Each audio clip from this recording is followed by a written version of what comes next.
again by Benning. Darnell Nurse left it in the corner, gets up center. Perry scores! Corey Perry!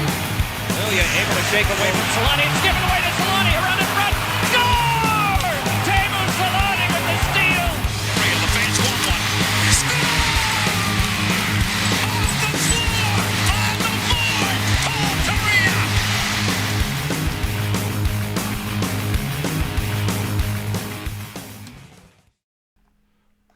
Yeah, didn't make it in this time.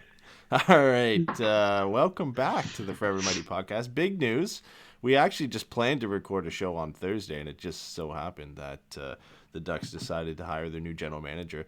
Steven, you can't see this, but I've slapped a nice picture of Pat Verbeek over your video because I know you loved his glasses today. You made some... I did. I was a big fan of him. I just, look, it just surprised me. I don't know that I've ever seen glasses with what looks like one of those like Cabela tactical spaces in the center.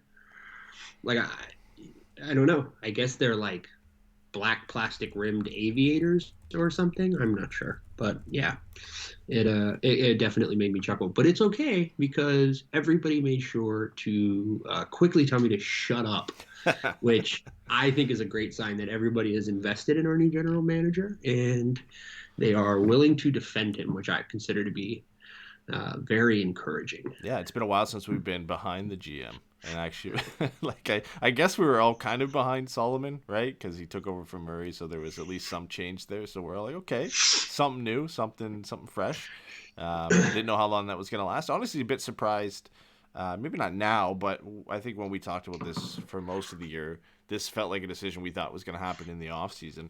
And then all of a sudden, like every team here in the short term is like, okay, we're just going to hire a general manager now, which now that I look at it, it makes sense because if you're going to if Jeff Solomon's not your guy, then you want the new guy to come in, Pat Verbeek in this case, to handle the trade deadline and handle these important unrestricted free agents who are coming up in Lindholm, Rakell, and Manson. So it makes sense to do this in midseason now that we have it finally done and Verbeek's the guy.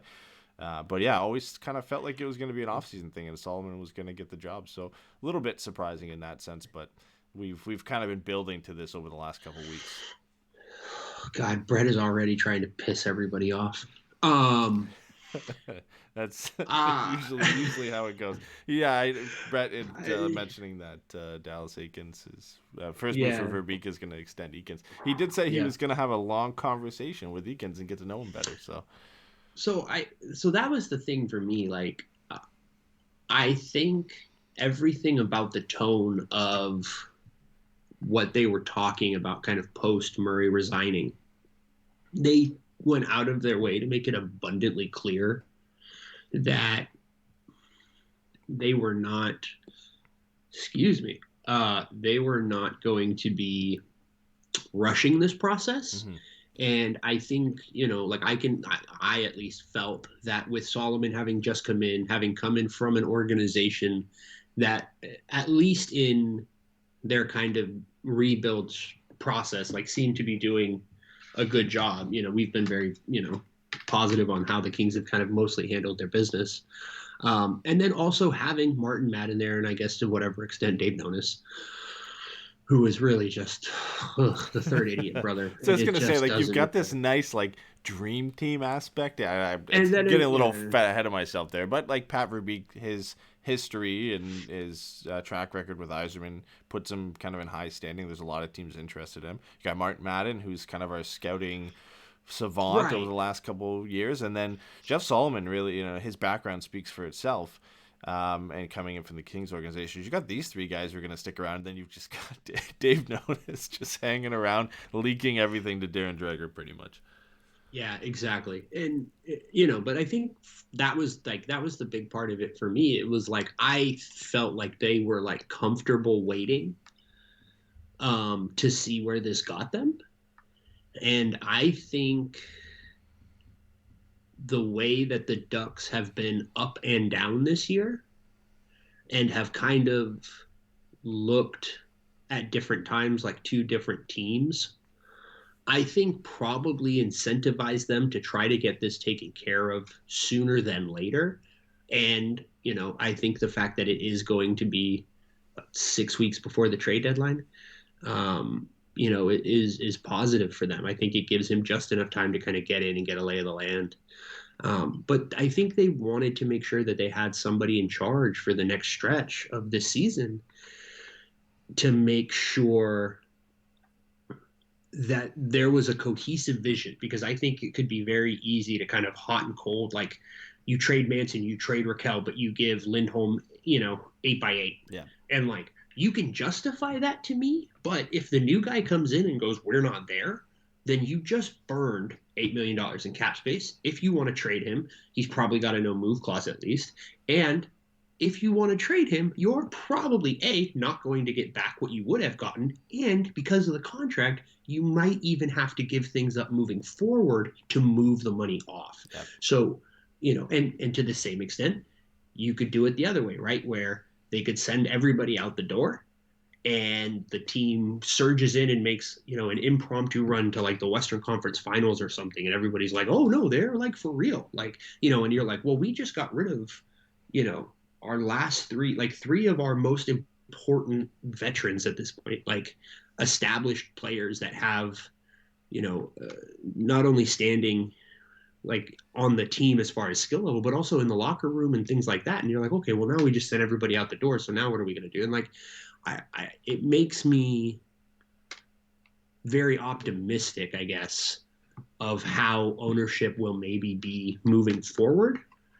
And again, this is all just straight fucking conjecture. This could be completely wrong. It could just be they weren't sure when they were going to get to meet Verbeek, and that's just the guy they liked. I know in the press conference, Samuel Elliott was really effusive in his praise of him, but specifically like his link to Yzerman. Yeah, and building those championship teams, right? Or one in Tampa Bay, and then his kind of progress so far with Detroit and what they were putting together there. Yeah, it felt kind of like Sean McVay, or I guess more like Cliff Kingsbury, where it's like, oh, he knew Sean McVay, and everybody's seen Sean McVay's done such a great job, where it's like, oh, look at Yzerman, he's done this, and look how good they are, and blah, blah, blah. Well, let's get his guys, because his guys all have, the magic touch, and, but I'm very optimistic right now with where this is going, and I feel more uncertain than ever of what's going to happen next. Yeah, it's a really tough position to kind of get thrown into at the timing with Verbeek, but it also is for him an ideal situation to get your hands on this team right now, because you can really shape it to however you want to be by going through this deadline, looking at the three big core pieces that are unrestricted free agents. There's not a lot of contracts that you're tied to other than really Henrique, Silfverberg, and Fowler, where you can't really move them out, or moving them out is going to be difficult.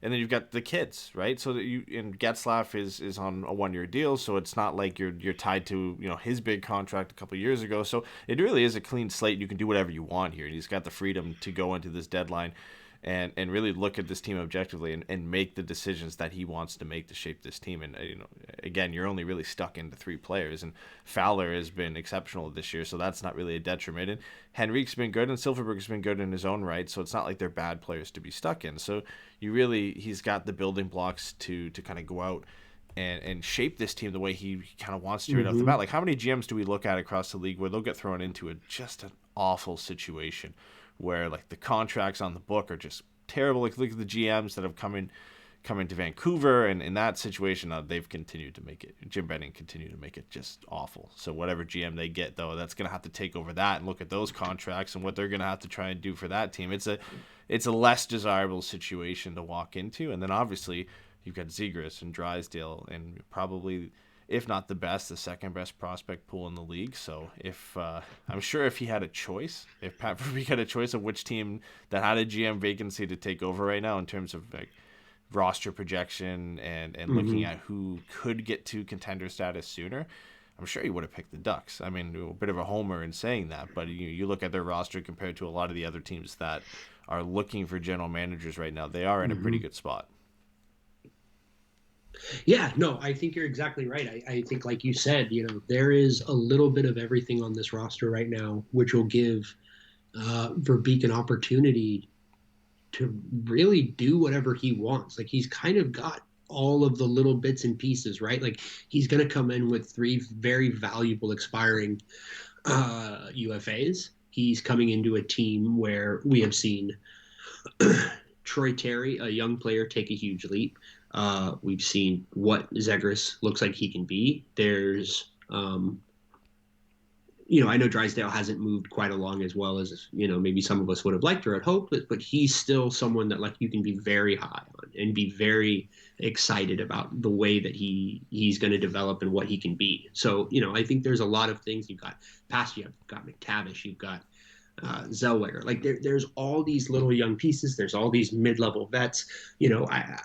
I think for me, my questions will be, what does he do with Henrique? What does he do with Silverberg?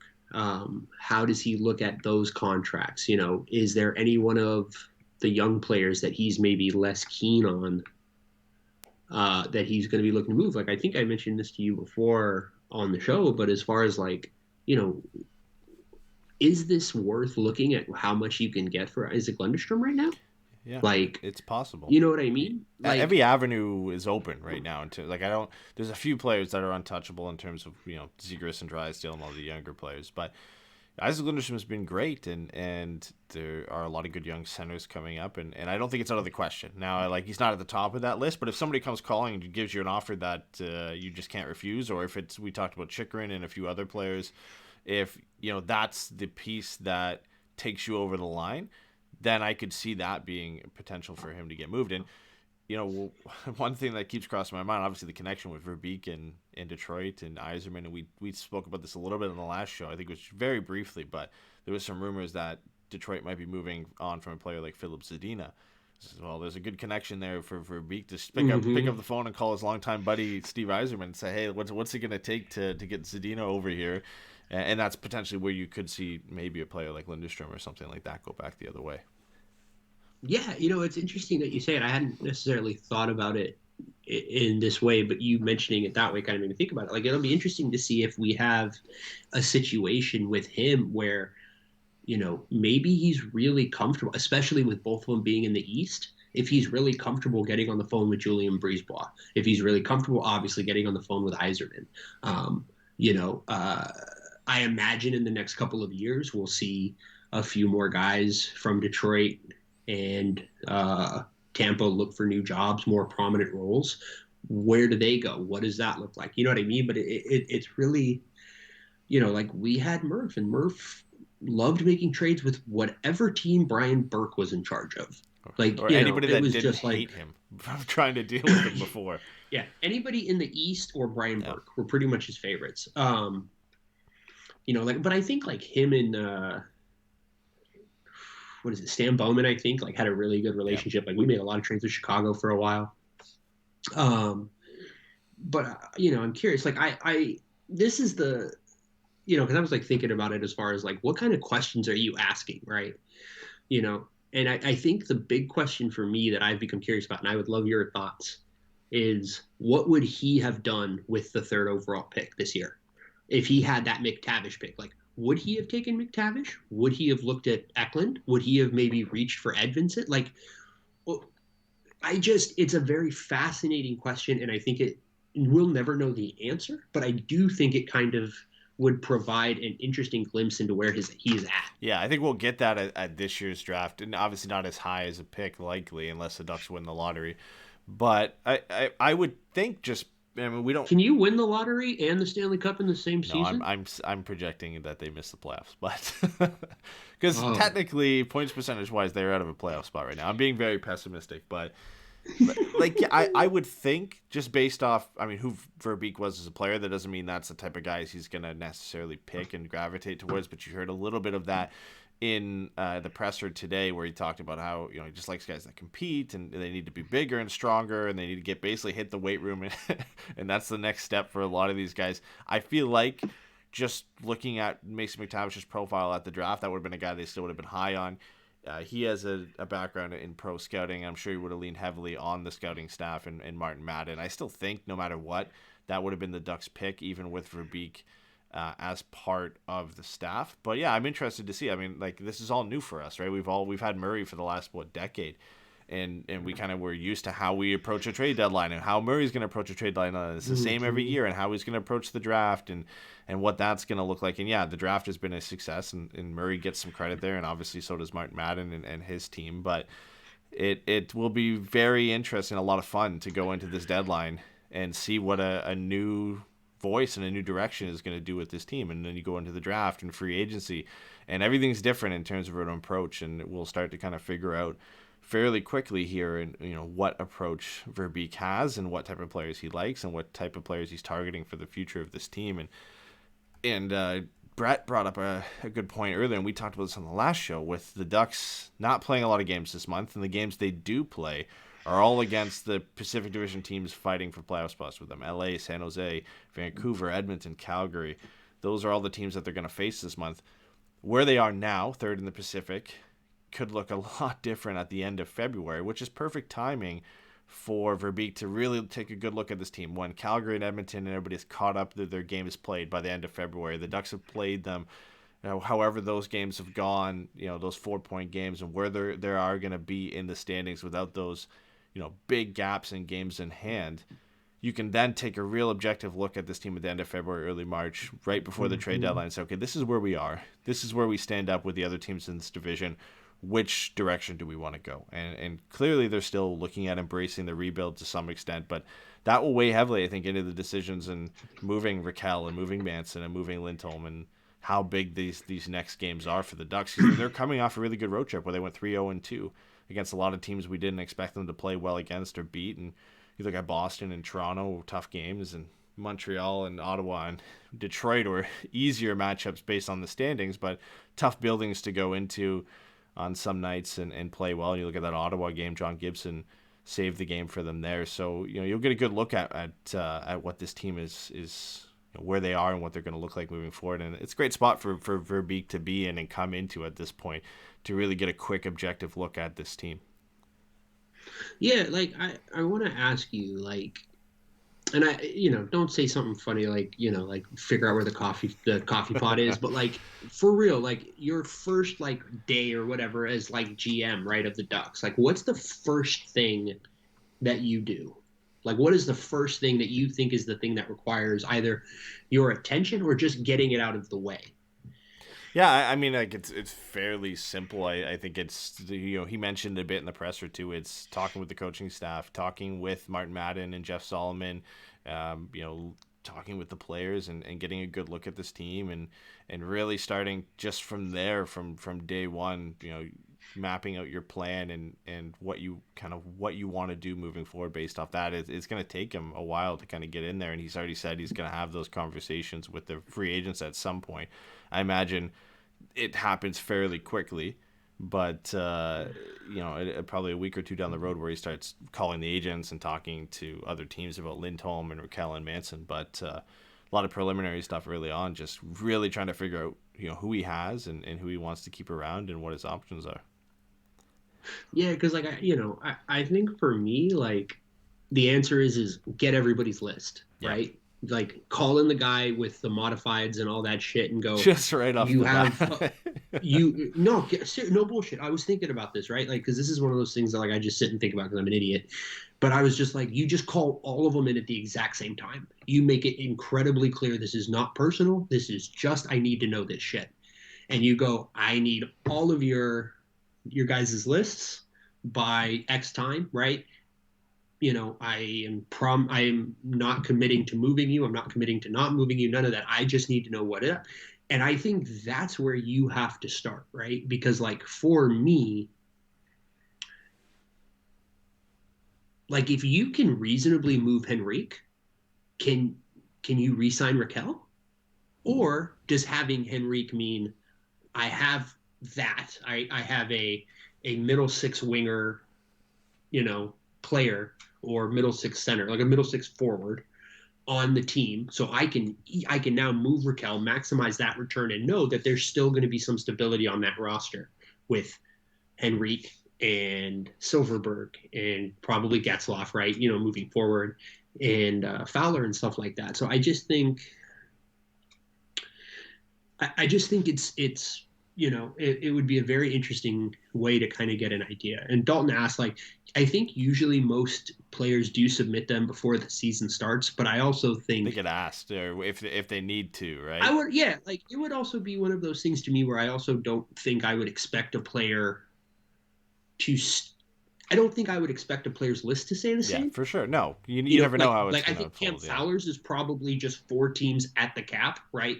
He's like Montreal, Tampa Bay, Toronto, just teams that can't afford him.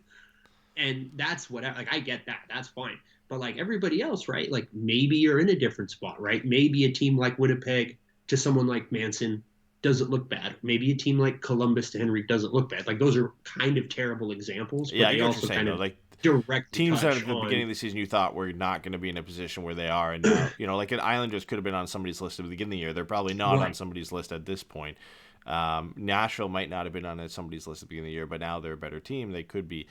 I think Dalton. Dalton's correct. I don't know for sure the details, but I believe they do submit them at the beginning of the season. But then I think when they're needed to ask for that list again, when it comes to a trade, like who, submit your list and it has anything changed, I think that conversation happens. I'm not, I'm 100% on those details, but I believe we've seen reports before where, players been asked, same as, do you want to waive your no trade clause? Will you waive your no trade clause for this team? Can you submit a list, again, like a fresh list of what teams you want to go to or what teams you don't want to go to, depending on what their no trade clause is and how many teams that they can put out there. So I think that will be something he probably does early on. I would imagine, just to get all that information on the table, right, and have everything.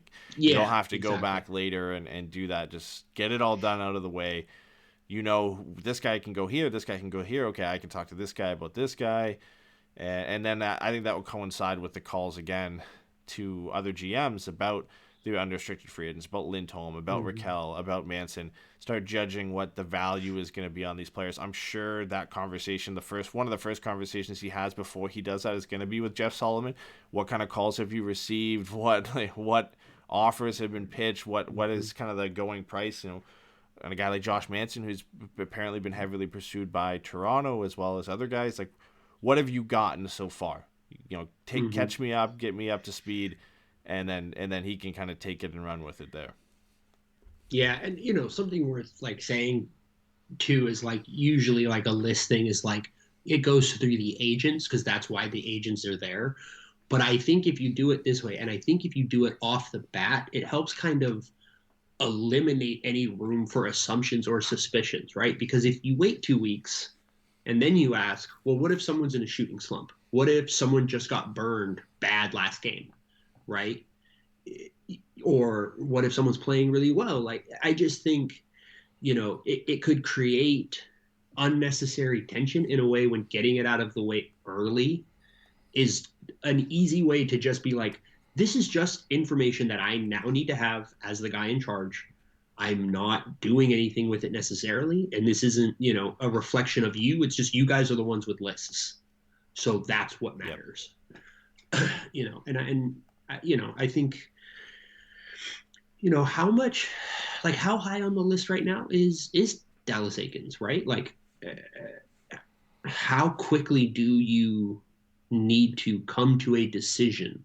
Because I think at this point, if nothing else, he has earned the right to finish out the year. Yeah. Oh, yeah. I can't imagine they're going to – that's got to be on the back burner for right now. That would have to be, like we would have to turn into Philadelphia in the second half and just have an 18-game losing streak. You know what I mean? I would even say, like, you might as well just finish out the year. That's a decision. That will obviously weigh into the decision, but I feel like that's something that – he's going to try and he's going to establish a relationship with Dallas Eakins and kind of monitor that situation as they go and talk to the players and talk to everybody else about kind of what the perception is of Dallas Eakins in the organization. I'm sure he's obviously done his homework before the interview to kind of look into how Eakins has done this year and the coaching staff. And then, that's a decision probably, even after the draft it's at least getting through deadline and end of season before you even start, I think, revisiting that. And then you decide whether you want to make that call before the draft or after draft or after free agency. and go from there. It's kind of different for how every team approaches that, right? And whether they want to get a coach in before the draft. We've seen some teams do that. Whether they want to get the draft and free agency over with first and then just basically say, okay, here's the keys to this team I built. Go and, no insight or no input into how they want it built. So every GM's kind of different, and we'll start to get a good look at how Verbeek's going to approach that. But he's got a lot of big decisions, not even just with the coaching staff, right? Like analyzing his staff right now with Martin Madden, and Jeff Solomon, and Dave Nonis, and what he's going to do with them. And I think I would imagine he'd want to make those decisions at the same time, or around the same time, and analyze all aspects of the team and who he wants to go and who he wants to keep around, and any potential candidates he wants to bring in. Yeah, I agree. As I think, excuse me, I think it's really interesting, right? Because there are already a handful of guys who are available coaching candidates, and again, I don't think there is any reason to make an in-season change. I just don't think that should even be on the radar, right? Like you said. But that there are names out there, and then that there are going to be a handful of names that are going to come in right in the end of the season as teams start letting people go. And I think before the draft, you need to have an idea of at least who you're looking at if Akins isn't your guy.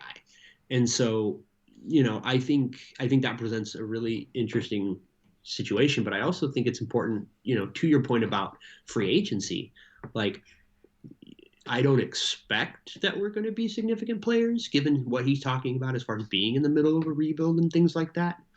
But if I'm a player, I want to know who my coach is before I sign. So at the very least, he's got to get that done and wrapped up by July 1. And the draft is always at the end of June, just before free agency. So I don't know that you can put off till after that making those kinds of decisions. Yeah, you can't, right? Like as much as I said, like it has to go to the back burner, and it's not something you think about now. It will be right when you hit the offseason. You at least want to have a plan, right? Like I'm sure he'll start thinking about whether he wants Dallas Akins. I think the first decision he'll have to make is Dallas Akins the guy? Not who are my other candidates and what can I do? Do I want to go at least another season, if not more, with this guy? If you're not sure on that, that's where you start looking at, okay, who's available? What are my top options? And now, okay, we're going to weigh the odds to have some interviews and then make a decision based off that. And we're going to go get Claude Julien, baby. Yeah, as long as he, it would have been nice to get it. He was supposed to be the Olympics guy, the Olympics coach, and then what did he do? Blew out his knee or something? He fell on the ice and got hurt. Yeah, I thought he in practice he fell and got hurt. I can't remember what he did, but he hurt himself. And so now, dude, is there this is just all the way off the rails already, but is there a bigger downgrade possible from Claude Julien to Jeremy Colleton? Yeah, it's bad. I mean, listen, it's not like the team's gonna struggle that much. They're not a great team to begin with. The Olympics are. I'm gonna watch the games for Mason McTavish.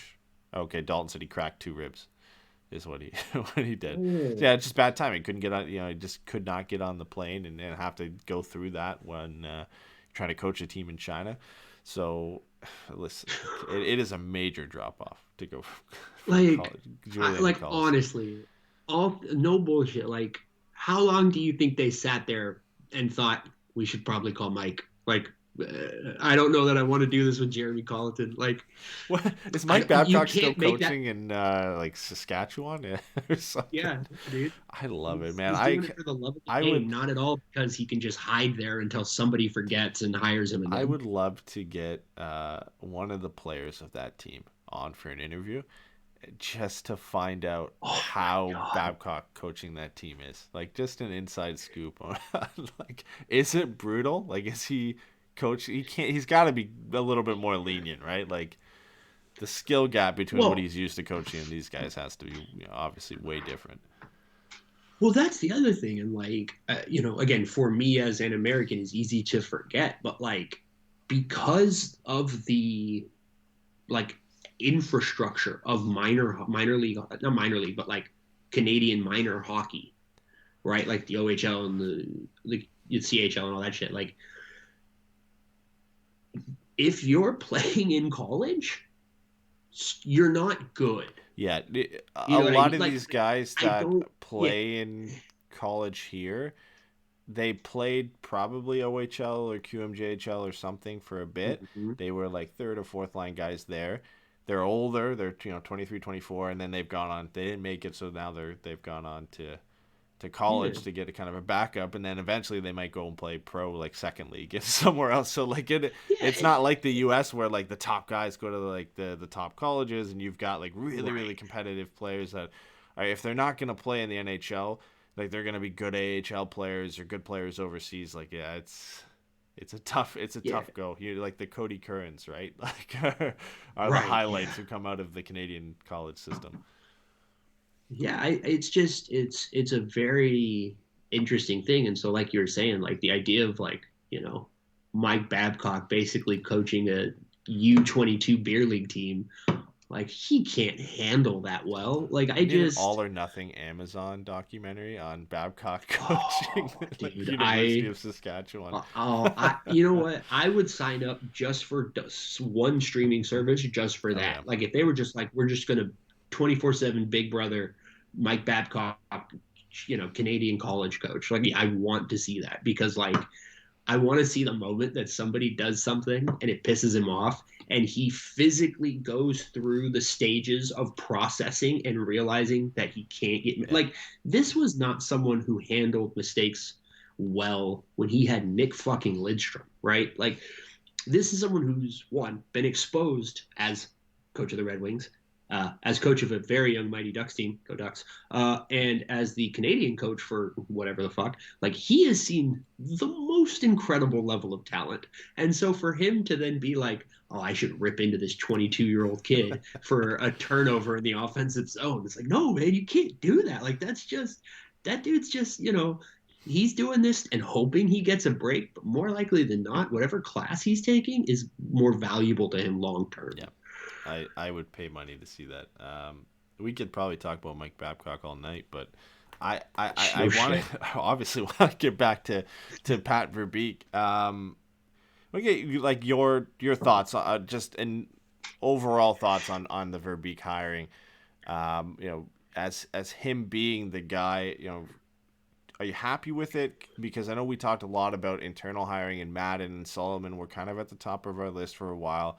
And a lot of that's just because I'm not too familiar with a lot of these guys, like the candidates that come up, the AGMs and stuff. It's until their names get mentioned, you can go do a lot of digging. Like, you just don't hear a lot about AGMs until they come into the mix for interviews and whatnot, and you start looking at their resume and how long these guys have been around. We all know who Pat Verbeek is as a player, but what are your thoughts? How do you feel about it? Are you happy with it? Was there another guy you were kind of hoping for?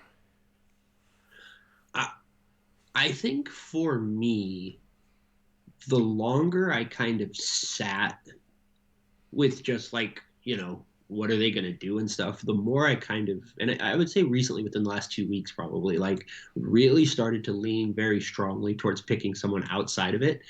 And I felt to a degree that Solomon was a reasonable choice because he is so new. And he does have a little bit of that familiarity, right, that you're kind of hoping Verbeek is going to pick up in the next 2-3 weeks.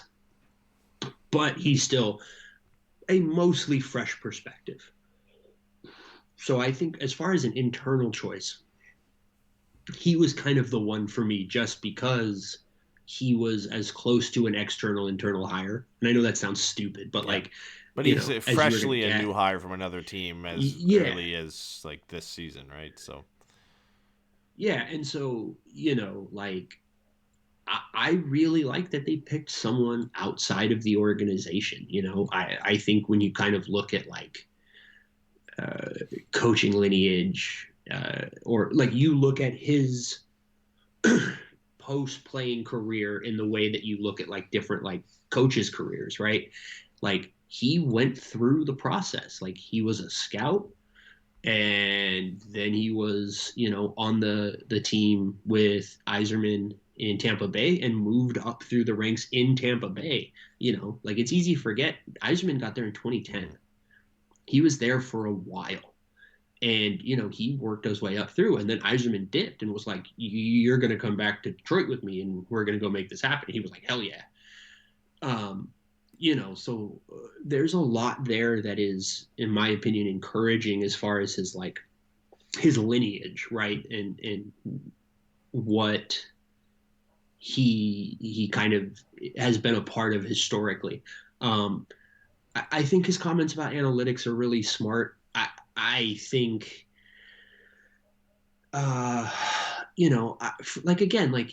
he's the only player in the NHL history with 500 goals and 2,500 penalty minutes. Like, I'm sorry, but I'm still that dude. Like, that makes me happy. Like, the fact that a 5'9" dude has 500 plus goals and 2,900 penalty minutes, and like, you're not gonna find someone to me that well in tune to both sides of the game. Yeah, and especially having, again, made some of these comments about how he looks at analytics as a way to verify or disprove some of what he thinks he's seeing, right?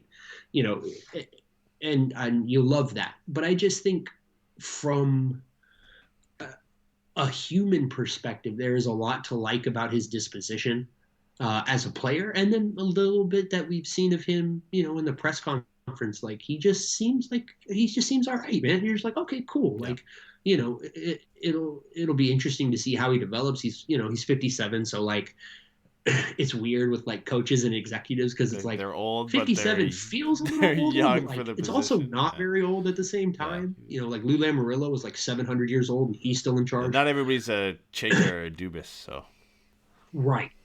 But he at 57, you could see him being here for 15 years. You know what I mean? Like, all right, yeah, that works. I'm cool with that. I think there are a lot of positive things. I think, people are reading a little too much into some of his comments about the rebuild as far as like where he is or isn't on it. Like, to me, he came in and said exactly what the team is, which is they're a young team with a lot of promising talent in the system and on the roster. And they're not quite where you might think they are, which we can see in the game-by-game play, the game-by-game results. It felt more to me that he just made a pretty honest observation as opposed to making any type of declaration about what he was trying to do or wants to do. Yeah, that was like the only I didn't have a problem with the piggybacking on like him recognizing they're in the middle of a rebuild and saying, okay, he's full on the rebuild and this is the way he's going to go. Like, it can hint towards that, but what else is he going to come in here and say, right? Like, he's not going to come in here and say, no, this is my plan, I've already thought about it, like, this is what I'm going to do. No, like you said, he just made an honest observation. This is a team in the middle of a rebuild. They got some good young pieces. They've got some unrestricted free agents that he's got to kind of handle that situation and figure out. He didn't even tip his hand. He said, I'm going to talk to the agents, I'm going to talk to other teams, and we're going to see where we lean with these guys. So there's really no hand tipping there. He just said, I'm going to come in, I'm going to assess it, this is where I think the team is right now, and we'll see. And we won't get a full understanding of what direction he wants to take this team until we get through the trade deadline. And then we'll start to have a better idea, and we can start to speculate and say, okay, like, this is what he thinks this team can be and where they're going to go, and this is the approach he's going to take. Maybe if we get a few more interviews before then, if, I know Eric Stevens has an article that's coming out, I think tomorrow, that he alluded to that I'm sure will be some sort of interview with Pat Verbeek, and maybe we'll get a look into it then on what his plans are. But yeah, I think it's fairly early. Like, we had 7-8 minutes of talk from him, and a lot of it was just thanking the Samuelis for the opportunity and this, and it's a lot of typical press conference stuff. So obviously some good signs that he understands they're in a rebuild. Like, I know it's very easy for all of us to kind of see that, but there is some surface level understanding there that he knows where this team is at. But yeah, I'm going to wait a little bit until we get a bit of a clearer picture on what his plan is for the team.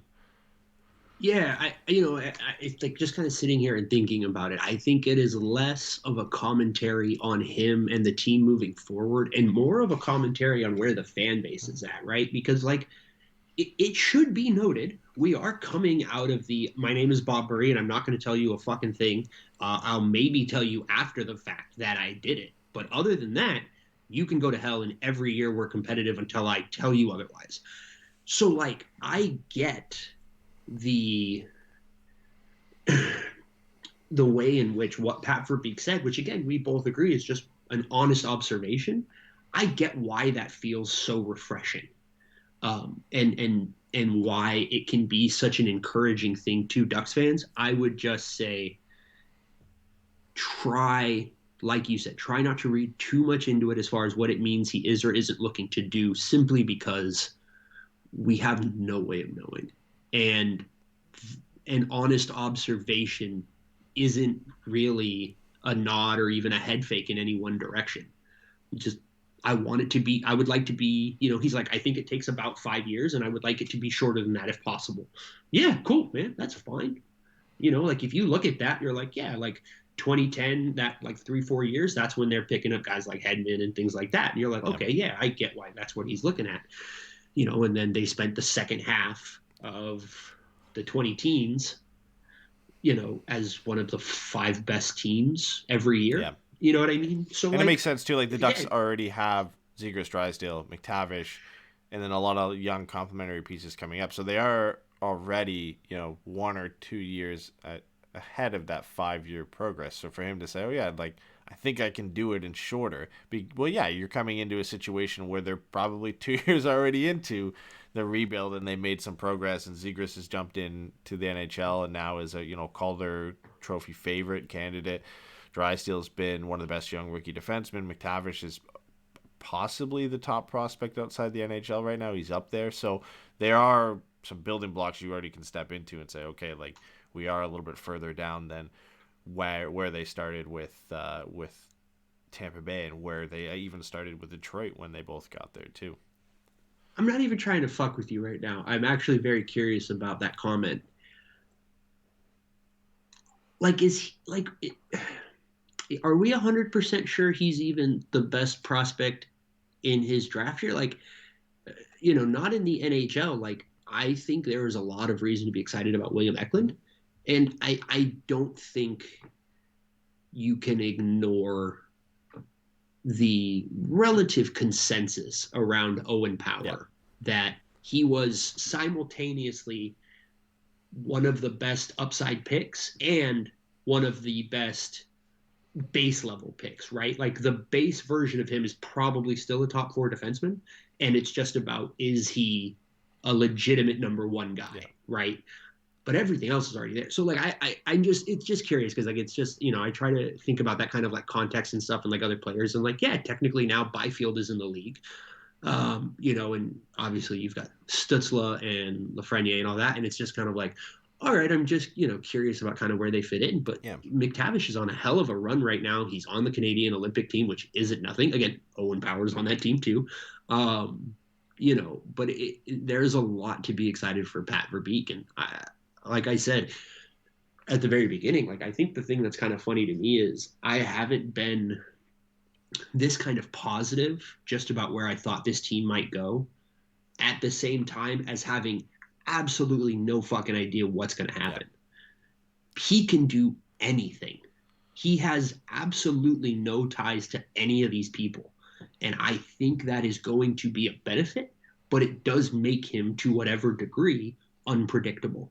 It's exciting. It's exciting. At the very least, it's exciting to head into a deadline in a draft and free agency and tough decisions and trades with unpredictability, right? Like we don't know what's going to happen. There's no track record. There's no history to look at to say this is what he normally does, where we go into every deadline and every free agent and say, okay, Bob Murray's going to make a couple hockey deals and maybe he moves that one kind of small core piece, a Montour, a Kasha, a Richie. And we go into free agency, we sign some depth guys to fill the bottom 6. and that's it, right? And maybe we make a big splash, and our big splash is Kevin Shattenkirk, right? Like it's different to go into it, and nothing might happen. Like there's a good chance we go into free agency and we do the same thing, and who knows what we do at the draft and at the deadline. But it's just not knowing, which is it's nerve wracking to some extent, but it's exciting at the same time to have that different perspective. But to finish off that McTavish thing, yeah, I think there are definitely a lot of players like Power and Eklund and others who are kind of vying and probably arguably further ahead or closer to that number one spot. But McTavish is definitely in that discussion as absolutely one of the top 5 prospects outside the NHL at this point.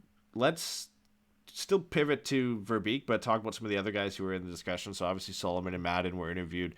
It looks like the finalists, I don't know if this was the finalists in general or just the finalists of outside candidates, but Jason Botterill was the other finalist, I guess AGM in Seattle now. And Ryan Martin, AGM with the Rangers, was also seriously considered for the position. So like number 3, I guess. And we heard Ryan Martin's name before Verbeek got announced. We heard Verbeek. Didn't hear Botterill until today. That was new. And then obviously Solomon, Madden, and Nonis were the ones we kind of expected. Yeah, I'm very curious to see the other names that kind of leak out. Because we did hear at one point the external list on its own, just the initial list was like 12 people at least.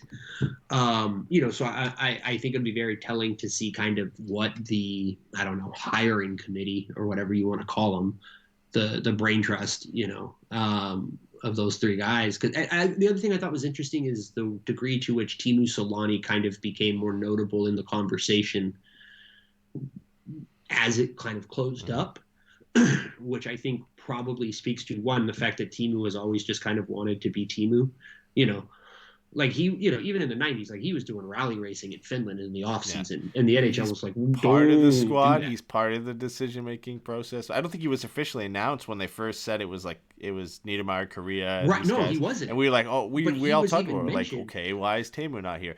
But it's Teemu. Like he probably said, if I can be there, I'll be there. But I don't know if it's gonna work out. And then it just turned out that he was more part of it than people thought he would be. So now he's getting mentioned for being a part of it. Yeah, it feels like Teemu's kind of like Duck's just like fun uncle. Yeah. Like, he shows up 40 minutes late, but it's fine because he makes everybody happy. Yeah. And you're like, okay, cool. But they're already getting into this, and I am very curious about this. I was very surprised, and I mentioned this to you before the show, like about how negative the reaction to Jason Botterill was from, or I guess how positive everybody was that he didn't get it. And I kind of wanted to get your thoughts on that because I was a little surprised by that. Yeah, I was initially negative, and it was more ignorance on my part. I still think we dodged a bullet because I'm not a huge fan of Botterill's time with the Sabres. I know it was a tough job to step into. For some reason, I thought he was the guy that handled the Eichel trade and completely forgot about Kevin Adams being the guy that did that and put that together. So I've toned down a little bit on my hate for it, but I still think when we weigh up the candidates and their track record and their history and their development in this league as executives, I think the difference between Verbeek and Botterill, we dodged a bit of a bullet there. But there's obviously something that guys smarter than me, that the selection staff and that they saw in Jason Botterill and through his interview that made him a finalist. So there is some credit there you would want to give the selection committee that right. They had him there for a reason. But we see guys like Peter Chiarelli getting potentially the job in Chicago. So Jesus. I don't know how much credit I give to former players when you've got, I think it's Pat Sharp and somebody else that are leading that committee and thinking that Peter Chiarelli might be the guy there. So I don't know. I think I was a little bit too harsh on Botterill. And a lot of that again is he was a GM of a really shitty team. It's a really tough job to do. They didn't, there wasn't much he could do to turn that team around fairly quickly. And then all of a sudden he gets thrust into the Eichel situation.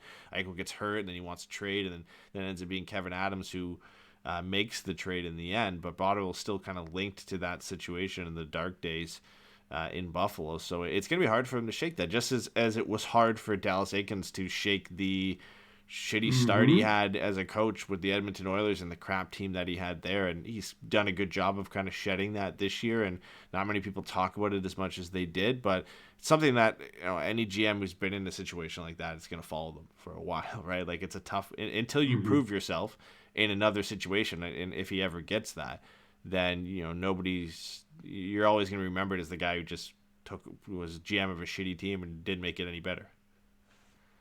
Yeah, exactly like you were saying. Like, I remember when Eakins got the job, like, every fucking interview that he did had, so what did you learn about your time in Edmonton? How do you feel? Like, oh, would you take away the donuts and make everyone eat carrots again? And he was just like, no, like, I came in a little strong and I, blah, blah, blah. And like, he had to do that, just being announced as the guy on the job. And then it took him 2 years of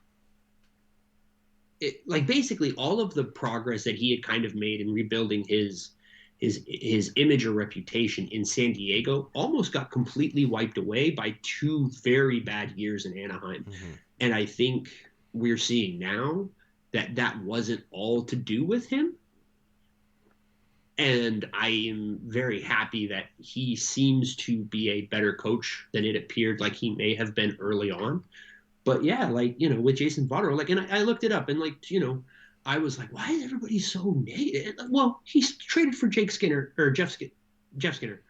and then gave him that contract. Yeah. So yeah, fair enough. That's, what? Yeah, that's totally cool. In hindsight, it's worse though, because I think when that signing was made, it was coming off a 40-goal year for Jeff Skinner, right? Where everybody was like, okay, like this kind of makes sense. There's a good chance he probably doesn't repeat. I think there is some numbers that kind of back it up that like that was just a ridiculous season for him. So, you can kind of chalk it up to that. But like he came off an unbelievable season. So, it's one of those deals you go back and you say, okay, in hindsight, like that sucked. And I know Skinner's been playing a little bit better lately. But it's one at the point where they were trying to keep Eichel around, trying to keep him happy. Like, it was a deal you kind of had to make. Like, they needed wingers. And this guy was unbelievable for them playing with Eichel. Like, you just had to keep him around. You had to do that. And that's I think, the part of it. Like, again, like, I do think there's plenty of legitimate criticism to be had for the way that he handled certain things while he was there. But at the same time, like, I do think we can look and like at a certain point, you do have to look at the fact that like nobody's had any real success in Buffalo. Like, he came into a situation, which again, I think most GMs would give their right arm for, but he came into a team that was on a clock right away. You walk in, you have Jack Eichel. Let's go. This is what we're doing. Like, you know what I mean? Like, we're making this happen now. So he kind of doesn't necessarily have the freedom that, say, Pat Verbeek does now to feel the process out a little bit more. And I think that needs to be taken into account. I think that at this point, it's pretty clear that the owners in Buffalo, the Pagulas, suck ass and are not fun people to work for. So I hope that, because Jason Botterill was a huge name. I think he was at Pittsburgh for a long time, and he's a guy who, like, he got his shot and it went very poorly, and now he's in Seattle, and it's like, well, the Seattle roster's not great, so how is that helping him out? But at like the same time, you're like, Ron Francis is pretty clearly in charge, and it's also fair to point out that Dave Haxtell is the coach. You know what I mean? And like, he's notably bad. So I just think it's interesting as far as that's concerned. It creates, like I said, I was just kind of surprised how negative. I think it's very easy to look at it and go, Pat Verbeek is clearly the better candidate. But like I said, the kind of emotion behind some of the holy shit, thank God it wasn't Jason Botterill, kind of caught me off. Can you imagine if he had gotten hired? It would have been. This would have been a completely different podcast if Jason Botterill was hired.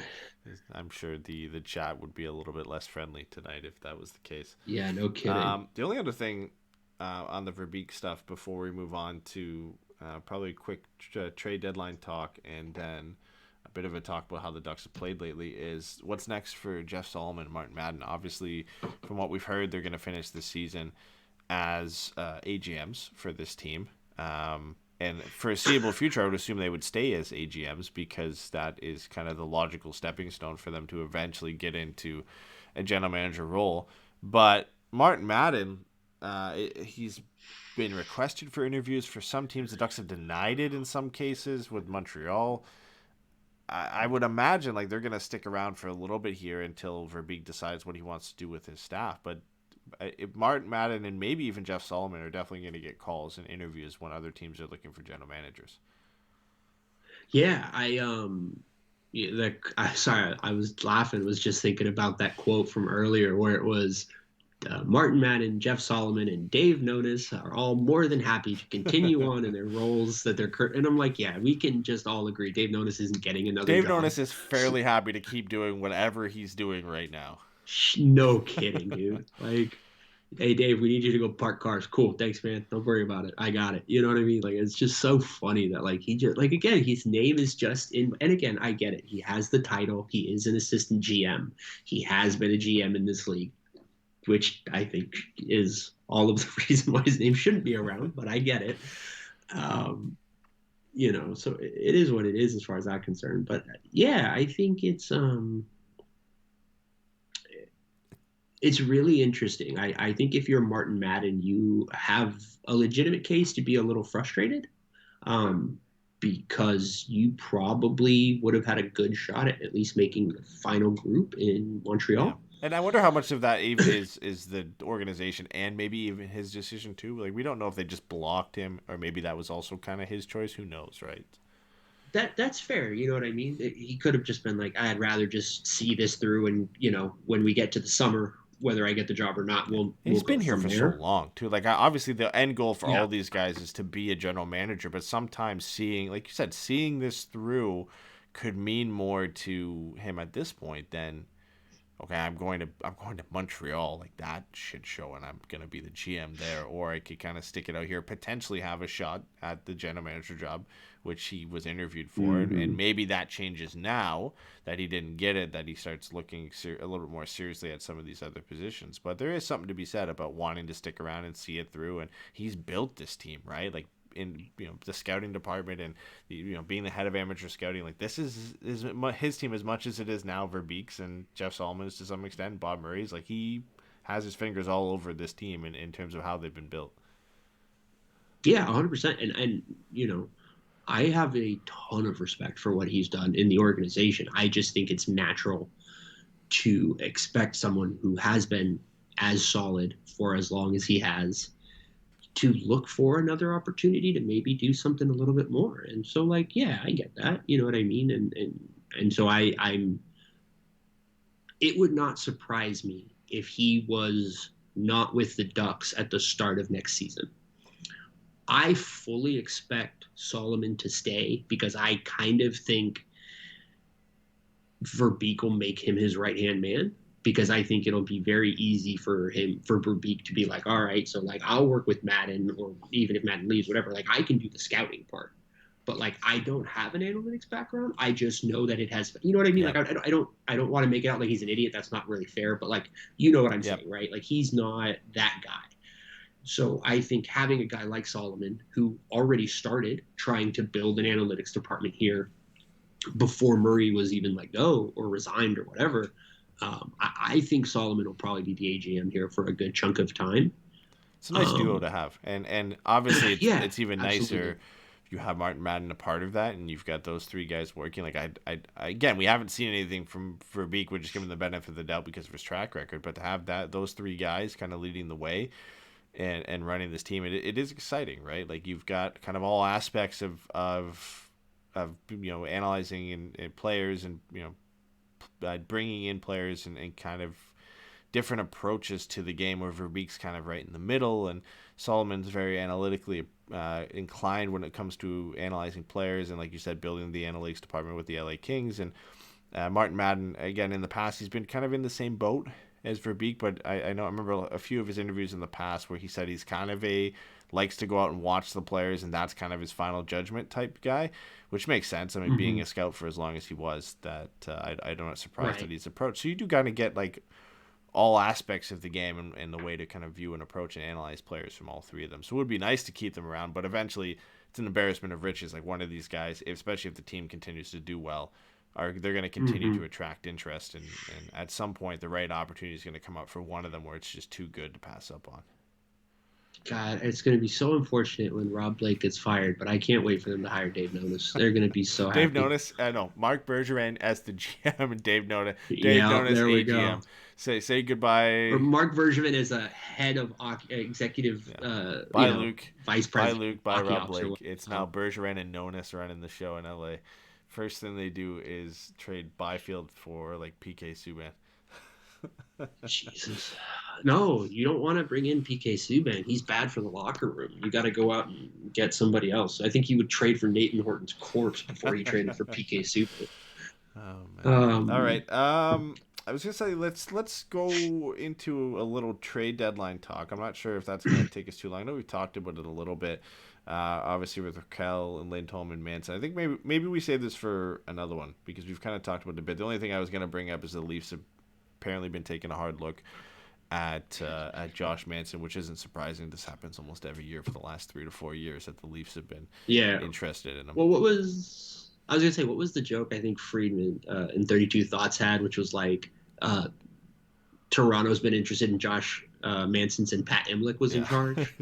It's been a while. It's more possible now with no Bob Murray because Bob Murray just loved the guy for obvious reasons, but it's potentially possible. Make me sad. Yeah. I said it today. Like I would expect all three of them are gone.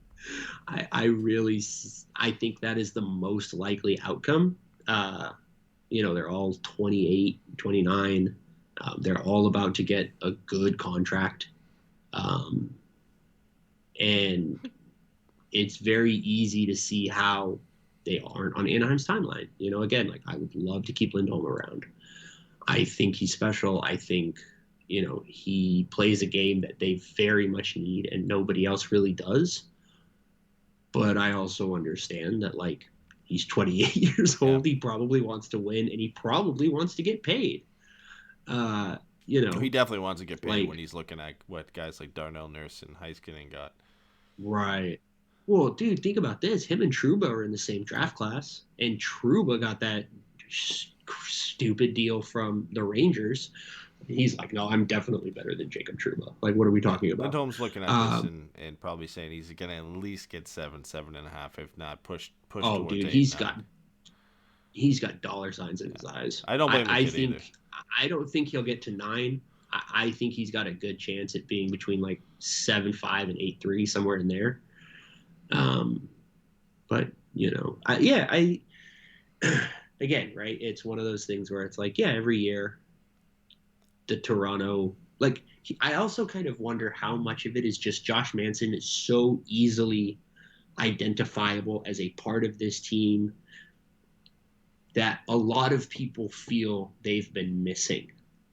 He has a presence, he has a type of game, and he's a right-handed shot for a team that has, however you feel about whether this is part of it, has had trouble, obviously, making it out of the first round. Like, they just haven't done it. You know what I mean? And you got to look and you'd be like, all right, like, what is the toughness factor with this team and stuff like that, right? And it's, they keep Wayne Simmons around. Like, Jason Spetz is the hitman on that team. Like, you can't have that. He's just a nice, whatever. But like, so it makes a lot of sense. I expect, after the All-Star game or maybe during the All-Star game this weekend, we'll start to get more information because people will all be kind of in the same place. There will probably be a lot of executives and a lot of media, obviously, at the All-Star game. It's in Vegas. They're going to play blackjack together. They're going to play poker. They're going to go drinking, and they're going to start talking. And so I think next week we probably will have a few more juicy rumors to talk about as far as what teams are looking for and what Anaheim is looking to get. Yeah. Anaheim's in a good spot. We've mentioned this on several podcasts, but being maybe not having the number one guys available when you look at Chychrun and Klingberg, but Lindholm and Manson could be the number two guys after those, right? Where Lindholm is out. Lindholm could arguably be better than Chychrun. I think the age and the contract for Chychrun and what the season he had last year offensively just kind of put him in another level above Lindholm. But once Chychrun goes, all those teams who miss out on Chychrun are going to be calling the Ducks for Lindholm. And once Klingberg goes, and I know Manson, again, a completely different game than Klingberg, but as a right shot defenseman, once he goes, teams are going to be calling the Ducks even more on Josh Manson, every team that misses out on John Klingberg. So there's going to be a lot of interest there. And obviously Raquel with his contract and pedigree and production, there's going to be interest. So it's going to be interesting to see kind of how these deals are approached, what teams end up coming in for them, and ultimately what the Ducks end up getting for these guys is going to be exciting to see. Hopefully it's not bad. I don't want to come out of the deadline and us be talking about the Ducks not getting enough for these guys, but it's at least exciting to go into it and have some thought that this team could look a lot different when we come out the other end. Yeah, 100%. It's very easy to look at them and be like, they're desirable. Like, again, David Savard got a first-round pick last year. Like, I'm sorry. Josh Manson is better than David Savard. Like, I don't think there's any question about that at this point. Ben Sherratt might get a first-round pick in Montreal, which is... Yeah, exactly. And just what are we doing? That's, hopefully, if it's a seller's market, then, yeah, let's get them out the door now. But yeah, like, exactly like you said, and him and Lindholm probably are a little bit closer in style as far as being, big-bodied, more defensive-minded guys than Chychrun. But to the same point, like you said, when you're looking at Klingberg and Manson, you're like, yeah, there's only so many right-handed defensemen, apparently. They've kind of become, the Beanie Baby or the Tickle Me Elmo of the NHL, where it's just like, oh, we got to have one. We got to have as many as we can. And there, you can never have too much, So I very much expect Anaheim to come out of the trade deadline with a fair number of pretty pennies. And I'm excited about it, And I expect that there will be someone traded who we don't see coming. And I'm fascinated by who that's going to be. Well, I know we're planning on being live for deadline days. Hopefully it's not the same as the last couple deadline days we've had where everything happens the days leading up to it and then nothing happens on deadline day. But that's usually how it goes.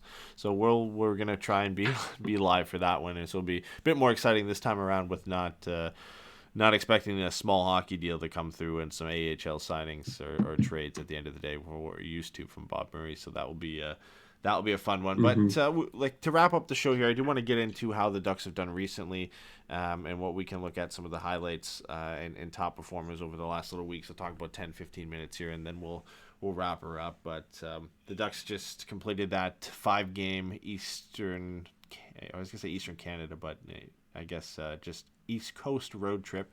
Boston, Toronto, Montreal, Ottawa, Detroit. Went 3-0-2, so grabbed points in each game, which is nice, 8 out of 10 points.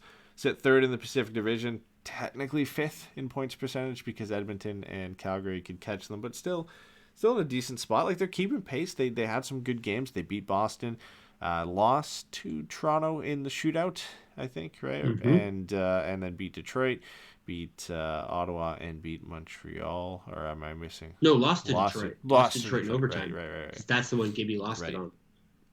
So not a bad stretch. Some really good John Gibson performances, some good performances all around. Troy Terry led the way with 5 points in the 5 games. Sam Steele, 4 points. Not bad. 1 goal, 3 assists over that stretch. Looked pretty good. Looked a little bit better. Shattenkirk following it up with 4, and Raquel with 4 as well. And then a handful of guys with 3. And obviously Trevor Zegras having another play of the season with the cleanest Michigan goal I think I've seen against the Montreal Canadiens. Yeah. That was... We might as well talk about that first. I just rambled a bit about how the Ducks have been doing, but that goal was... I've never been so mad to not be watching live. I was like driving home when that happened. I missed it too. And all of a sudden I just see my phone and I was just like, what? And then it was like, oh my God, he got his Michigan. And I was like, oh no. And then I watched it and I was just like, oh, that's like incredible. Like, he doesn't slow down at all. He's just like, oh, okay, cool. Yeah, well, we normally see like a stop behind the net and then, stand still, pull it. But like fluid motion skating the whole way, picks it up and just shovels the top corner. Like that was, he already had goal of the season probably with the flip pass to Milano. That one could still win just because of the creativity, but Poor Milano, dude, just completely lost in the histories. He's like the what is it? It's like the America didn't beat the Soviet Union to win the gold medal. They beat them to go to the gold medal game. dude. That's how I feel about Milano. Milano's like, he's like the Finland of that play, where it's like, no, he was a huge part of it after the fact. It's just overshadowed by the creativity now. It's just completely, and I get it. It's so much fun, but it's just, I do feel bad for Sonny Milano, especially as someone who's having this like kind of resurgent year, coming off of injury, coming off of, playing on a team that he couldn't have been less suited for in Columbus and stuff like that. And I'm very happy for him. But yes, I mean, Zegras is the star right now. It's unreal too. It's like this is season 1 technically for Trevor Zegras, and to pull off 2 of those, which again are usually in like a career highlight package for most players, for not even for most players, for like the top end creative guys like that. That's in a long-term highlight package. He's pulling this off in his first season. Had a couple between the leg shots that probably could have scored on, and between the legs passes. Like this, when we look back at this in 5 years and we put together a highlight package from Trevor Zegras, it's going to probably be one of the most insane 5-year stretch highlight package we've probably ever seen. Like if this is what he's pulling off now, imagine when he gets better over the next couple of years here and the stuff that he's going to be able to do. Like it's not like you can just figure it out too. Like we talk about some players, why they have sophomore slumps. Like just wait till the league figures out, and teams, like, they're not, you can't figure this out. Like, you don't know what he's going to do. He doesn't know what he's going to do on half of these plays until it's a split-second decision. He sees the space open up, and he's got the balls and the skill to pull it off.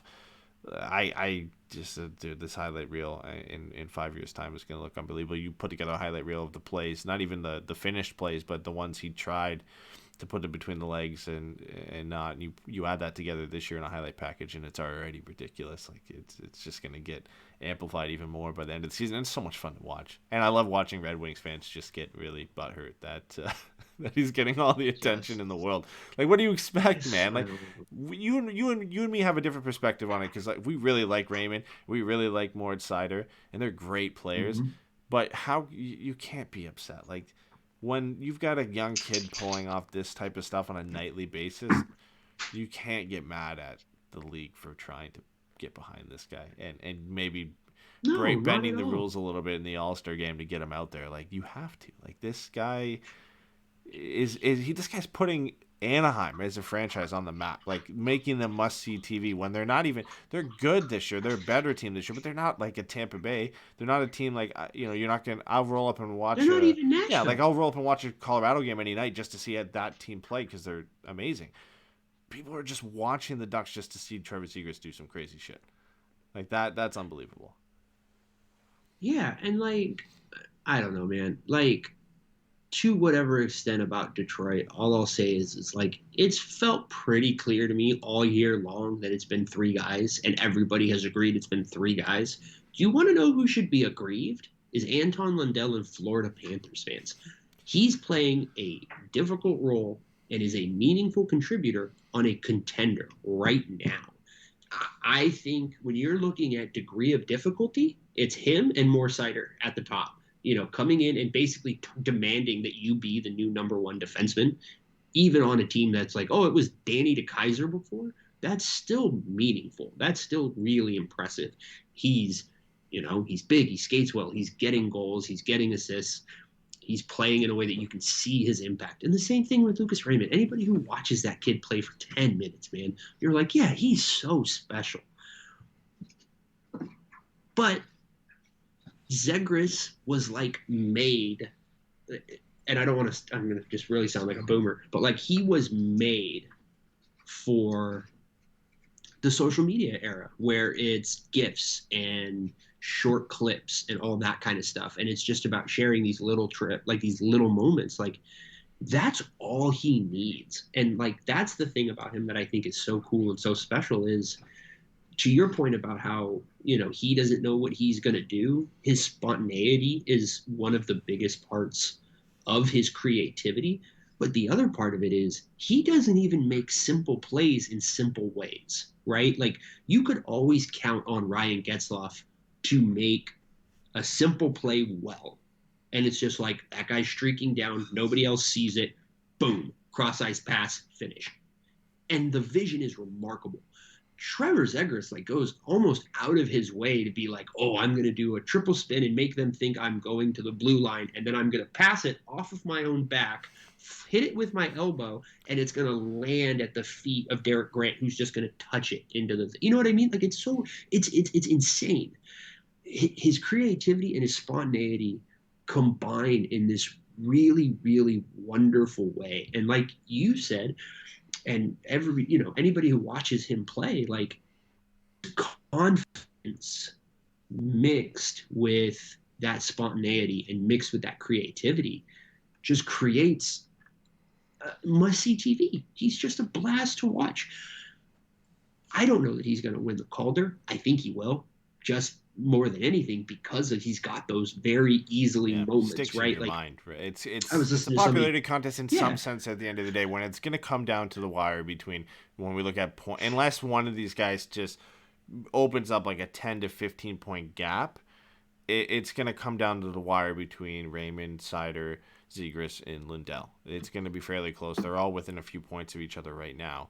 If it's close, I imagine Zegras wins it because of those moments, because he did ridiculous plays, things that most people in this league can't pull off, especially at his age, to come in as a rookie and do that. Should he win it because of that? I know a lot of people are going to argue no, but that's the reality of the situation, is when it comes down to voters and opinions, when you're thinking, okay, who deserves the Calder this year? A lot of people are going to pick Zegras because of that, especially if it's close. Yeah, well, I mean, that's what I was gonna say. Is like, I think when you think about it, like the Heisman, right? Like, so the Heisman, Eddy, is this award that they give to college football players who are really good at college football. Football is the sport that we play down here that you guys stole up there, and you play it in a weird way. But that you can find Heisman moments, right? Like Johnny Manziel scrambling for 45 seconds and then throwing the dumbest pass in the world to Mike Evans. Yeah, dude, that won him the fucking Heisman. Like, you have these moments that stick in your brain and give you an easy recall to the impact that they're having. Because, again, nobody is giving it to Zegras if all he did this year was the pass to Milano. If that's all he did, it's not a conversation.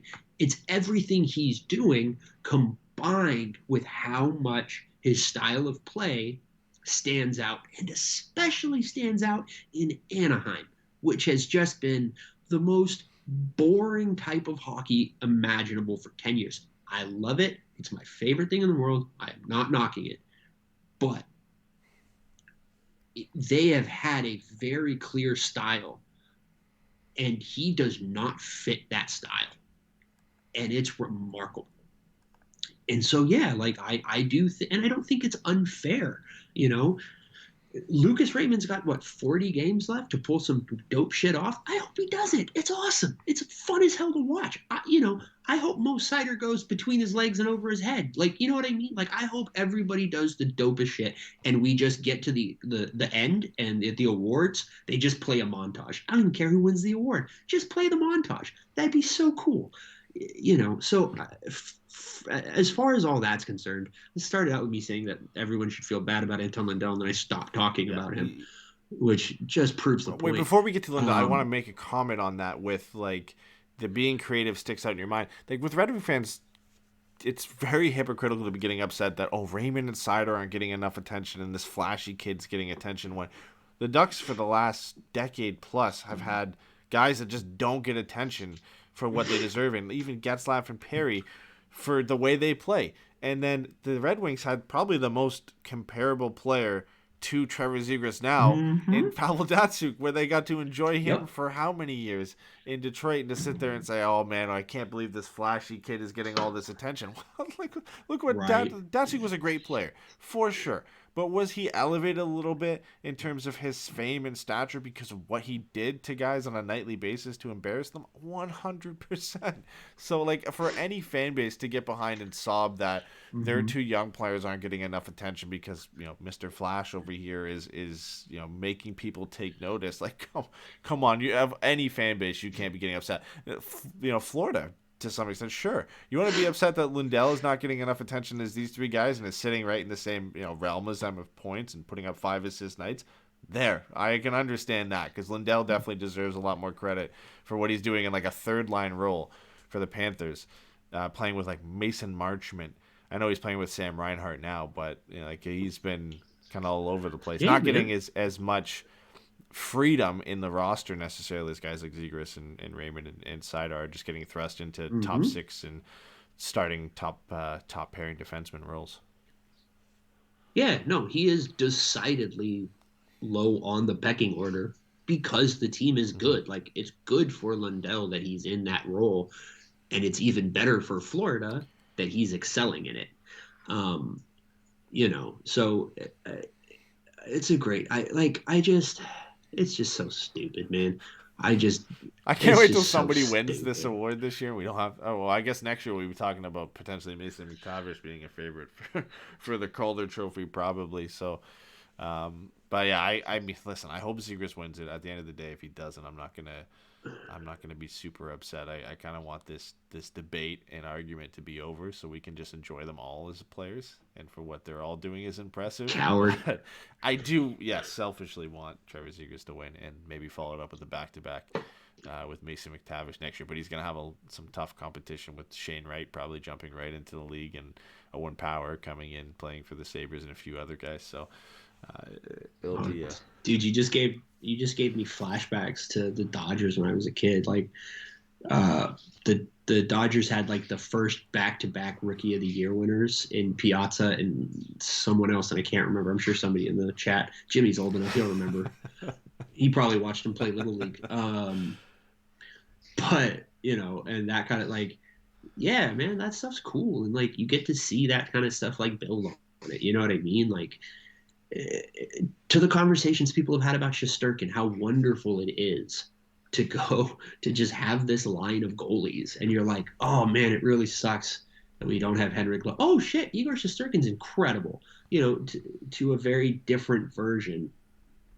It's kind of that Calder race thing where it's like back-to-back years you have two guys in the race. It's kind of just cool. It's just like we have a lot to be excited about moving forward.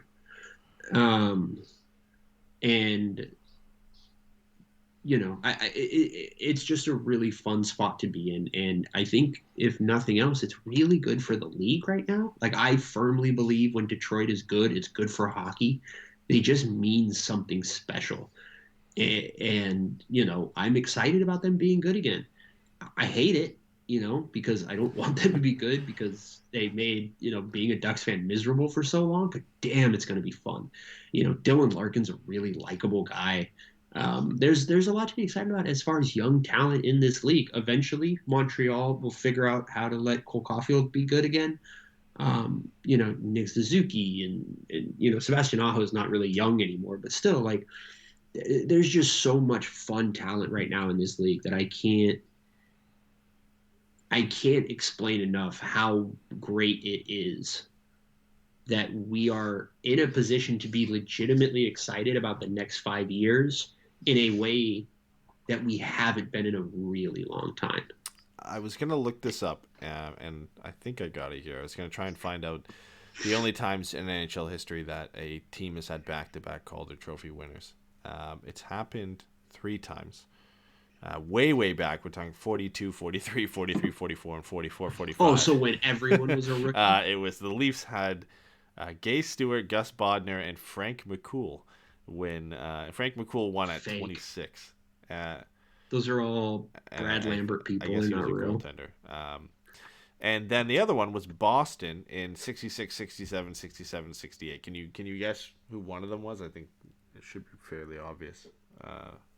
So it had to have been That Bobby was Orr. one. He was 18, won the Calder in 66, 67, and had 41 points. I don't know in how many games, but and then there was a next year somebody else won the Calder for them. Was it Esposito? Somebody, Derek Sanderson won the Calder after that. Tony Esposito won it 2 years later for. God, I'm trying to think of what this team is. CBH. I don't know. Oh, Blackhawks. Wow, I'm stupid. Yeah, so those are the those were the only 2 times, or well, 3 times technically. That there's a Rangers one. That was the other one I was going to refer to. Rangers in. Had to be like what, Leach and somebody? No, it was earlier, and I lost it now. Oh yeah, it's 50s. Gump Worsley and Camille Henry won it back to back in 52, 53, and 53, 54. So not since the 60s. Not real people. Has any team had somebody win it back to back? So hey, we could be. Florida came close. Colorado came close. Colorado had Landeskog, and then Huberdeau broke it up, and then McKinnon won, and then Ekblad won the year later. So for 4 years there, it was split between Florida and Colorado. But other than that, yeah, that's really as close as any team has gotten to winning it back to back. The last few years since that Florida-Colorado swap, it's been Chicago with Panarin, Toronto with Matthews, Barzal with the Islanders, Pettersson with Vancouver, Makar with Colorado, and Kaprizov last year.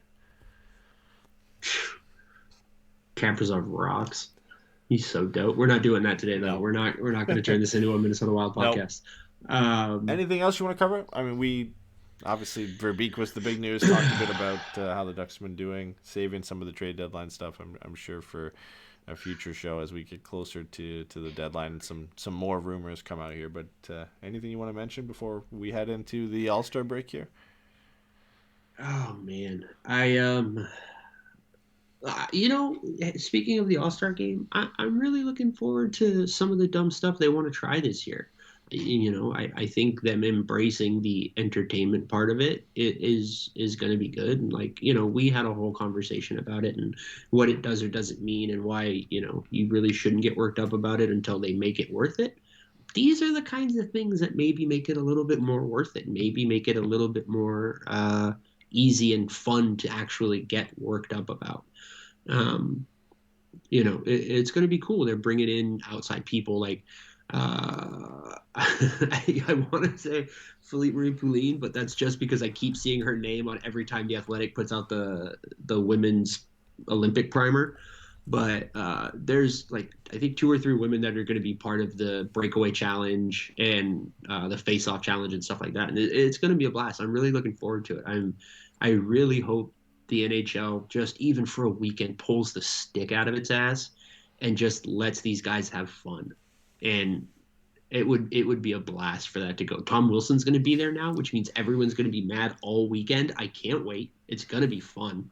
I don't want to say Ovi doesn't have COVID because I would like to believe that the testing is true. But he always finds a way to get out of the All-Star game. When he really doesn't want to go, he finds a way to get out of it. And finds a way to get out of it without missing time and getting game suspensions. So I hope for his sake he doesn't have COVID because I would like to see him continue to play as many games as possible and break the record that Gretzky holds right now. But yeah, Ovi. Every time you see Ovi's gonna miss an All-Star game, there's a little part of you is like, is he really hurt? Does he really have COVID? Yeah. Is his wife really having another kid? Like, is. Oh man. Yeah, exactly. I stubbed my toe, guys. I don't think I can make it. We'll enjoy it. Zegras is in breakaway challenge. Terry's in accuracy challenge, and Gibby is breakaway, right? Yes. Mm-hmm. And he's going to be in the consecutive save streak challenge. Oh right, yeah. How much do you like that the breakaway challenge has 4 guys that should be there? It's got DeBrincat, Hughes, Kaprizov, Zegras, and then Alex Pietrangelo. Dude, I hope he shows up and pulls awesome. off the best move and wins. That's so cool. That's the kind of stuff. if you would have asked me, Alex Pietrangelo doesn't seem like a particularly fun guy. But if he is like secretly an incredibly fun and goofy dude, and he just like shows up and does some dumb stuff, right? Because nobody thinks of him the way that they think of PK Subban, right? Pulling out the Yager hair and all that kind of stuff. I would love for it to, again, like anything that positively brings eyes to the NHL right now is huge, especially since everything bringing eyes to the NHL right now is terrible. So I hope Pietrangelo balls out, man. I hope the whole thing goes super well. I think they're starting to take steps towards what we were talking about of having guys in the skills competitions that aren't in the game and trying to really make the quality of the skills competition excellent by detaching it from the All-Star Game rosters. I think there's plenty of potential there for things they can do. They can do, a rookie sophomore game, all that kind of stuff. Like there's all sorts of things they can do that to get guys into the All-Star Game weekend, into the festivities, onto people's TVs, onto people's awareness and radar in a way that might actually make the All-Star Game itself more meaningful, because these guys are there for that and all the other stuff is around it. You know what I mean? Like some of these guys, right, are going to be in some of these things, and that rocks. But I also think it's cool that some of them aren't, and we're just going to get to keep meeting new people, right? Like Jason Kapono was never an All-Star. He won the 3-point competition. You know what I mean? Shannon Brown was never an All-Star. He was in like multiple dunk contests. Like there's just so much to be excited about right now. And it's all based entirely on me assuming the NHL is making good decisions, and that has never backfired. Never once. But all we know is no matter what, I don't like. Who knows if the other guys that are in the game and got invited are going to bring it? Trevor Zegras is going to bring it to that. That's what he's there for, and he's already getting a little bit of. I hope he shows up in a Red Wings jersey. Oh my god, that would be amazing. If he takes off like a Ducks jersey and he's got like I was gonna say a Raymond jersy, but I don't think you want to target anybody specifically. You got to do a Howe jersey. Just an unnamed Red Wings jersey on the back. Dude, or just one dumb shit. It says Michigan 69 on the back, and he just pulls off a Michigan in the shootout. That would be amazing. I have Verbeek jersey. Firebite says classic Pat Verbeek jersey. Love it. But he's gonna show up and he's gonna bring it because he's been getting. Well, I don't think him personally, but a lot of people have been giving him flack for being invited just to do that event, which is dumb. I mean, like we said, you want to have guys that are going to make the event exciting be there no matter what. So, but I think he has to bring it, right? Because he's the only guy that's there other than the celebrity guests that is there just to be in that specific competition. So I'm sure he's been thinking about some different ideas, and I'm excited to watch it because every year you get some guys who will try some stuff, but they're not really into it as much, so they're not going to pull out the stops. He's got some pretty interesting stuff in his bag. So, right, and then him having a guy like Jack Hughes. Jeez, it's a battle, right? There's competition there because he's got Jack Hughes is a buddy of his. He's a guy. That's you know what I mean? They have a really great relationship. I love the idea of those two just kind of going back and forth. You know what I mean? That just sounds like fun. Jack Hughes, such a jackass. The worst person in the world. The worst person in the world. Like I can Zegras, Drysdale, fair enough. Jack Hughes. Well, it's so, dude. I was literally thinking about it earlier. How funny it is that it sounds like Jacques, which I don't speak French. I don't even know what that means. I just know it's a French word, Jacques, and you like say it when you're shocked or some stuff. But I'm like, oh, that's like funny, and then it just stuck its way into my brain, and now I'm on here sounding like an asshole. I love it. All right, well, thanks for coming out. This was good fun stuff. to get on here and talk about some positive stuff. No hockey for a little bit here, but a lot. Go Clippers! Lakers suck. Clippers up by 15. Jeez. Let's go. Enjoy the All-Star break. Enjoy. I know there's probably some Rams fans who listen to our podcast. Enjoy the Super Bowl. I'll be cheering for Joe Burrow and the Bengals, but love me an underdog story. Yeah, I'm 100% here for Joe Burrow because I am a huge fan of Skyline Chili. Obviously, as someone who has never had it, I believe it is good. And go Bengals. But I mean, we'll probably. I would hope we would have a show before the Super Bowl because it's in a couple weeks from now. Oh my God, it's 2 weeks away. That's Yeah. so dumb. But we'll be back. I would assume next week. We don't have a ton to talk about, so we'll see how that's gonna go because there's gonna be no games until the 11th of February against Seattle, and there's another like 5-day break there until we play back to back against Calgary and Edmonton. So stay tuned to our social if we're gonna be doing a show next weekend. If not, I would imagine it will be some sort of Patreon show. To take advantage of the lack of news and the availability of time to put something like that together. We're working on getting the whole band together for our Pucks and Brews. Last time it was just me and Jay who riffed a little bit about the Aaron Dell situation and the Evander Kane trade. What was his take on that? Well, I was gonna say you have to go listen to the Patreon episode to find out. But no, to my surprise, was not backing the goaltender. He was not a fan of the Aaron Dell situation. Coward. Yeah, I thought Traitor. he was gonna support his kind, but it didn't happen. So if you want to go listen to that, check out our Patreon. It's a great, not really debate, but discussion that Jay and I had about the Aaron Dell hit on Drake Batherson that injured him for a couple months, and we talked about the Evander Kane trade and a few other things about John Gibson and Vezina Trophy and a bunch of different stuff. So check that out. Steven and I have a couple Patreon ideas that we're going to be coming up with soon, and then obviously, like I said, trying to get the full gang together for Pucks and Brews. It's been a while since we had all four of us together to do one of those. So hopefully soon. We're getting it in the works and just trying to plan it out on a day that works for everybody. But stay tuned for that. Appreciate everybody who came out and stuck around here for the full almost hour 40, and we'll be back soon. So enjoy the All-Star game, guys. Bye, everybody.